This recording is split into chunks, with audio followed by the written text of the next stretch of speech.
warar cusub ayaa waxay sheegayeen in dawladda Turkiga ay markan garab istaag kala weyn oo ballaaran ay la sameyn doonto dawladda Soomaaliya kadib markii labada madaxweyne ay ku kulmeen magaalada Ankara ee dalka Turkiga.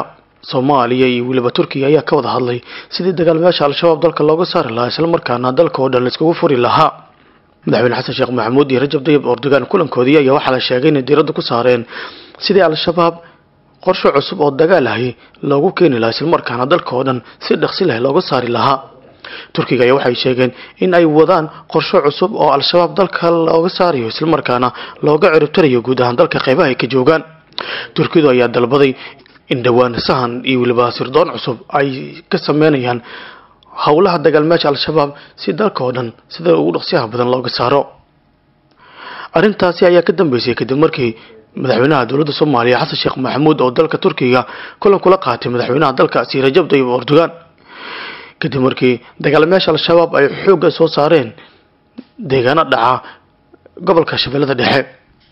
Arrinta keentay safarka dalka Turkiga ayaa waxa lagu sheegay in dagaalmayaasha Al-Shabaab ay gacanta u gashay magaalada Masaajid Cali Gaduud kaasoo 2 sano ka hor dagaalmayaasha Al-Shabaab laga saaray isla markaana xoogii uga adkaa la geliyay magaaladaasi kadib markii muddo 2 bilood ah la duqeynayay isla markaana dagaal toos ah lagu qaaday sidaasna gacanta dagaalmayaasha Al-Shabaab looga saaray.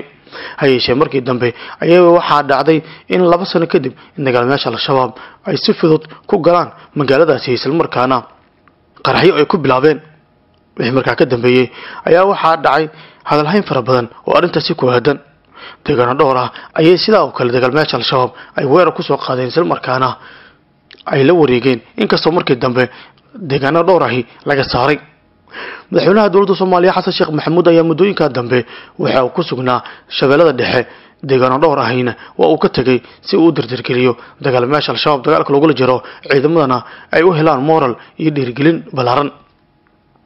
dadyo fara badan ayaa waxay ka falceliyeen deegaanka Masaajid Cali Gaduud sababta sida fudud gacanta dawladda ay ugu baxday Al-Shabaabna ay ugu gashay. dadka waxay tilmaameen in beelaha ka soo jeeda Shabeellada Dhexe ay samarnaba raali ka ahayn dagaalka lala galayo dagaalmayaasha Al-Shabaab isla markaana madaxweynaha dawladda Soomaaliya ay ku garab istaagi waayeen dagaalkaasi maadaama toddobaadyo oo ku sugnaa Shabeellada Dhexe deegaano dhowr ahina oo ka tagay halkaasi. dadka qaarkii ayaa loogu baaqay in dagaalka ay dib ugu galaan isla markaana madaxweynahooda ay la barbar istaagaan dagaalka dalka looga saarayo dagaalmayaasha Al-Shabaab. duqeymo dhowr ah iyo dagaal toos ah ayaa dagaalmayaasha Al-Shabaab lagu qaaday deegaano dhowr ahina gacantooda waa laga saaray.